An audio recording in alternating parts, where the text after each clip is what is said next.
Well, welcome back for part two with Dr. L. Carol Scott. And we were talking about your books, Just Be Yourself and Let the Child Shine. So please talk to us more about both these books and how you came to write them, even. Um, Starting about 2005, I started creating this idea that there could be, from each of the first 7 years of our lives, one sort of star asset for our social and emotional functioning that we need as an adult. There's a lot that kids get, particularly from birth to 3. That's when most of our social and emotional development happens before we even remember ourselves. So, but from birth to 7, I thought, I could pick one out from each year that's like the highlight thing. Like babies learn to trust, toddlers learn to express themselves. So I called that one independence because they just show up for who they are and they're very independent and they don't care what you think. 3-year-olds go from the toddler and infants focus on how does all this work, this body? How do I talk? How do I walk? How do I use this vehicle that I'm in? And then they sort of like, okay, I got it. I'll figure it out. And about 3, they finally look up at the rest of the world and go, dang, this is great. And they become the child who flies at the world with their arms wide and their eyes wide and enthusiasm that never ends. And they believe in everything as a possibility. I can grow up to be a unicorn. You bet you can, baby.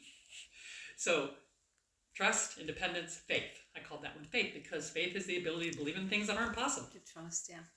Then negotiation for the 4-year-old. And if you've ever met a 4-year-old, that one makes perfect sense. 5-year-old is vision. They're the little strategic planners of the preschool world. They have big ideas. They want to build rocket ships and fly to the moon. And the leaders are already evident. They bring children together to do with them what they've envisioned. They have a goal and they recruit a team. And it's amazing to watch them do it. At 6, they have to learn how to compromise because pretty soon there's going to be a lot of kids wanting to run that show.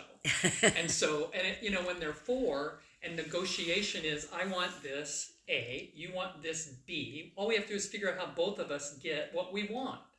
When you're 6, this kid wants 10 things, not just A. This kid wants 29 things, not just B. Now what are you going to do? Somebody's going to have to give up some of what they want, so compromise. And then at 7, it seems harsh to say it, but at 7 is when you have to figure out that it just doesn't always go your way. Mm-hmm. That bad things happen to good people and good things happen to bad people, which really stinks. And that one I called acceptance. So trust, independence, faith, negotiation, vision, compromise, acceptance. So I just laid those out as these are, and I called them at first in the books, the 7 childhood treasures. I like that. I liked it too. And as a metaphor, it worked for me. I'm a developmental psychologist. My whole expertise is on child development. But for other people out in the world trying to understand what I was teaching, it didn't work that well. Oh. And particularly in organizational culture, it was too soft a term. They needed something that sounded more like corporate success. And so I renamed them during the pandemic. The self-aware success strategies. Same 7 things, exactly the same framework, exactly the same things we need and how we get them. I just changed the name. And so the books still call them 7 Childhood Treasures. But if you have trauma as a child or aren't able to get that feeling of trust or that your needs are met, what then happens in that cycle? So this is like the core of the work for me because I came into adulthood with none of those things. And at 30, when I finally went to therapy and started dealing with the fact that I had grown up with an alcoholic pedophile for my father and an emotionally distant mother trying to do her best raising 5 kids at a time when she didn't want to do it at all and didn't think that she had been trained to do it. She learned how to be a wife, not a worker, not somebody who balanced work and family, So I really felt like I didn't have any of those things. And I had a very gifted therapist who used my knowledge of child development to help me. And so I would be grappling with something and she would say, well, I know you can't really remember how that was for you, but 3-year-olds. How would the average 3-year-old respond to that kind of an experience? Well, I had an answer every time. I knew exactly what the norms were for what children can endure, understand, learn from at different ages. And so because of that process in my 30s, then when I was in my 50s, I was like, this is like valuable information for people. People don't know child development. They don't even know some of the basics of child development, let alone some of the sort of nuances and in between things that somebody like me knows after years and years and years of studying it. So, and I noticed that other people around me were just acting like a toddler or acting like a 4-year-old who wasn't getting his way or acting, Right. you know, it's like I could see these frustrated children because the trauma and the poor experiences as youngsters, they just make us unable to do these things, and they make us more and more annoying with our alternative strategies. And that was the real light bulb. When that went on in my head, oh, that's the way to talk about it. If you don't get these successful strategies, you're going to make up an alternative. You figure out how to get along with the world. So if you can't be independent as a toddler, you can't show up authentically and have everybody go, oh, you're cool, we like you just the way you are, then you become codependent. You become a people pleaser. You become a narcissist. There's all these other strategies for getting what you want in the world. Oh, interesting. Mm-hmm. So again, it seems to me it goes back to, at least when we're adults, to self-awareness or lack thereof. Yes. So how do you recommend that people become more self-aware? The activities Besides just hitting them over the head? Yeah. I'm sorry, that's just me. That's not something Carol would say. Yeah, I don't think that works either. I tried that for years and it didn't work. Yeah, I used to there beat you people go. over the head with Yeah. words. I'm a woman of words, and I learned from my mother to use words in a really vicious way. I can cut you off at the knees in 20 words if I want to. And I just have decided that's not a way I want to live anymore. But yeah, I developed that strategy as a way to get along because I couldn't be authentic and just say what I felt. It was too scary. Yeah. And I think I just forgot the question. Well, the process of being Oh, self-aware. how do you get self-aware? Yeah. So the activities that I created, the development do-overs, they begin with look at yourself, pay attention. So the one for trust says, what do you need? Look at your relationships, not you need a new car, you need a new house. Look at your relationships with other people. And what do you need from other people? And let's make a list. And when I'm a coach, I make the list with them. And so it's things like, when I make my list, it starts with, I need someone to tell me I do good. To pat me on the head when I do a good job and say, good job. And I don't feel embarrassed about that at all because I didn't get any of it when I was a little kid, and I'm hungry for it now. And I think one of the reasons I like being a speaker is because I get a lot of good jobness at the end of it, right? So I need sometimes to be positively affirmed that I did a good job. I also need physical contact, nurturing physical contact that is not about sex and isn't going to lead to sex, with hugs and, sitting close to somebody, and right? I need what I call positive regard, that when we encounter each other, like surprisingly in public or as we walk down the hallway toward each other, that when you look up, you look glad to see me, right? That you aren't like going, what are you doing here, right? Yeah. So those three I name just to get people started, and then they start naming things. I need respect. I need someone to listen to me, and they make a list. And whenever they use a vague term like respect, I ask them to define it. What does that look like? When you get respect, what's the person doing? And on my list then comes, oh, they don't interrupt me when I'm talking. That's a sign of respect. They show up on time when we have an appointment. Not y'all. We were late today. It was farther than we thought to get here. No, We it took a is. wrong turn. So you make the list, right? You make, this is what I need. Yes. And then I you look love at- that idea, by the way. It's a Sorry to great interrupt start. you. That, I haven't really thought about that even with myself, but to then speak that to other people, that's powerful. It is. And so the beginning of the self-awareness is, what do I need? And then the next steps are, what am I doing about it? Self-awareness about how I'm handling that. So, is there somebody in my life who does this? Who gives me positive regard? Who does that? And I make a list of names of the people who are good at that. 90% of the time, they don't have to be perfect. They can have a bad day. And then on the other side, here's my needs in the middle, and I make the list on the left of the people who are good for that. And on the right, I make a list of the people who really don't do that at all, aren't good at it, aren't likely to get good at it, just not their skill set.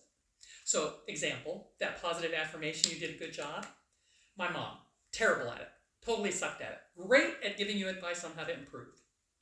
She was a great critic and advisor, but a good jobber, she wasn't that.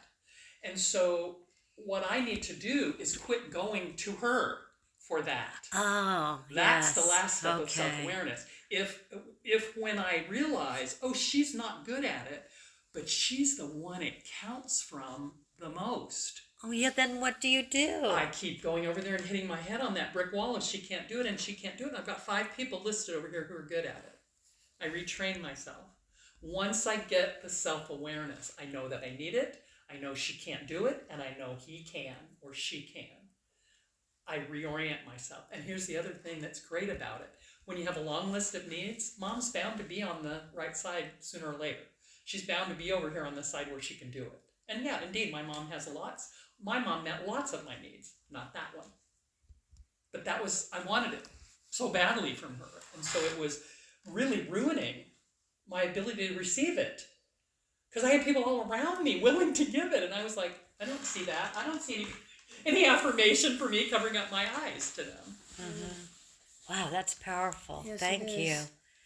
It will sort of be like being in love with somebody, and that person can't give you the love, but all these other people can. Really, It's really about, I think, that deep need that we all have.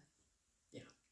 And when we get to the toddler success strategy of independence, the focus is on noticing how much you, what's the word to use here, contain yourself, I guess.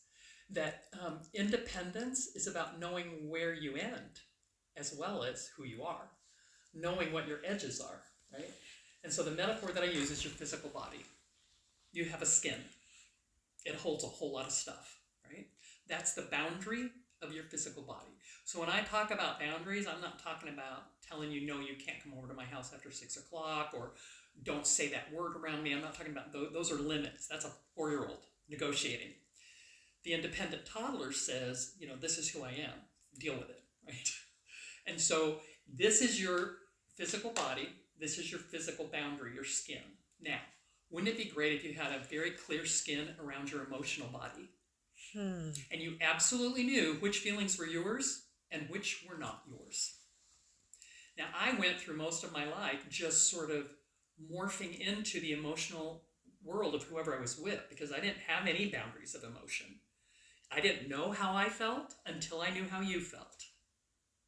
I did not ever define my emotional world independently from the people around me. And I wrote a poem once when I was about 18 about being a multifaceted gem, constantly turning a different face to different people until I wore my edges away and just rolled away. Oh my God, That's powerful. interesting. And I didn't understand it when I wrote it. I didn't really get what I was talking about, but I felt it. So you need an emotional skin. You need to know, I'm over here feeling angry, and you're over there and you're not angry. And I'm hurt, I'm in pain, and you're not. And that we just had the same experience, right? Right. And how can that be okay? Like, that's the thing for the toddler, is that that's okay. But we American parenting for decades has been really bad about that. And so lots of toddlers learn that it's not okay to feel how they feel, think what they think, and want what they want. So it's 4 skins. That didn't sound right. It's 4 different bodies with containers. Yeah. Your physical body has a container. Your mental, cognitive, your opinions, your thoughts. If I know that I think something that you don't think, that's a much better relationship than if I think you think all my thoughts. If you share all my thoughts automatically. If you know how I feel without me telling you.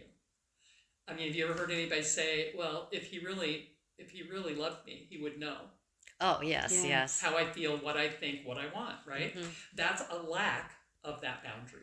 And so there's your body, there's your physical body, there's your emotional body, there's your mental body, and then there's what I call your body of your soul, which is what you want, the things you go after, like the energy that gets you out of bed, that motivates you. And for a toddler, it's, I want that shiny thing on the ground and I'm going to put it in my mouth, right? But for an adult, it's, I want to do these things. I have these ideas, these dreams, these purposes that I want to pursue.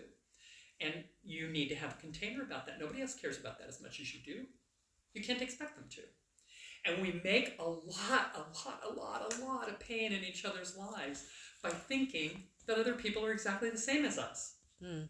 And we're each 100% unique. And that's what the independence success strategy teaches. And it's, these two are the most important. Trust, independence. Almost nobody has them healthy as an adult. I've met very few people who were really good at both.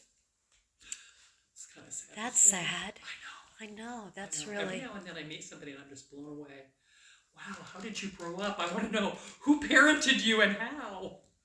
And it isn't that parents are all bad. I mean, in 1950s, when we were growing up as children, our parents were reading, our mothers were reading Dr. Spock. Benjamin Spock. He didn't know what he was talking about. And he was telling parents, you feed children on a schedule, you sleep children on a schedule, you don't pay any attention to what their needs are. Well, now when the baby's hungry, we feed the baby. We don't wait till 2 o'clock. I heard a story from a woman one time who said she used to go in the other room and put her fingers in her ears and cry, listening to her baby cry for hunger because she couldn't feed him yet. It wasn't time. Wow. Yeah. Wow. So that baby learned the world does not meet my needs. I don't trust the world to be there for me when I'm hungry. And a toddler who says, I'm gonna run and jump off the roof. That's my want. I want to run and jump off the roof. If what that toddler hears is, absolutely not, buddy, you get in your room and sit down in the corner and you're in timeout. That's not the same thing as, wow, let's talk about what that might be like. Do you think that's safe? And engage with them in their want and show respect for it. Even if you don't let them do it in the end, you're not going to let the kid jump off the roof. No. Right? No. And when a 3-year-old says, I can grow up to be a unicorn, I don't tell them they can't. They'll figure it out in time. Yeah. What they need right now is to know that big dreams are possible and that you should, have imagination and you should be able to think of things that nobody else thought of before. It's how we invent everything. That is so beautiful. Oh my God. Yeah. So if people wanted to do coaching with you, because I heard you say that earlier, how would they contact you? Dr. L. Carol Scott is my name on all the social media. My website is lcarolscott.com. And there is a page on the website that has basic information about the coaching packages and how to get in touch with me for more info. You can sign up for just a discovery call and just chat with me about it on Zoom to see whether it's a good fit for you. You don't have to sign up and pay for something you don't know what it's going to be like. Yeah, and I have a package that I call Laser, which is 30 days. You meet with me 4 times, and there's other things that we do in between. And it's a focus on a specific issue. I just realized how hideously codependent I am with my boss, and I really need to work on it.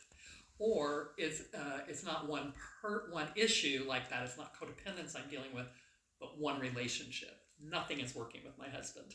Nothing is working with my mother. One of those. Mm-hmm. So 30 days, focus like a laser. Or the Passages program, which is 3 months, and it is for you're going through something. You're going through a change. You've lost a partner, you've lost a job, you've changed where you live, you're exploring some big change in your life. So I just worked with a woman who was thinking about leaving her employment, and she's a pretty high level, vice president level kind of person in a big healthcare system. Carol, thank you so much. Oh my gosh. Yeah, I know I'm going to walk away Right. just with so much of this on my mind and really thinking through everything you've said. Really It's wonderful. powerful. Thank you. We Thank appreciate this time. Thank So you. grateful for you coming all this way. I was mesmerized. Yeah. Thank you. Thank you. Thank you.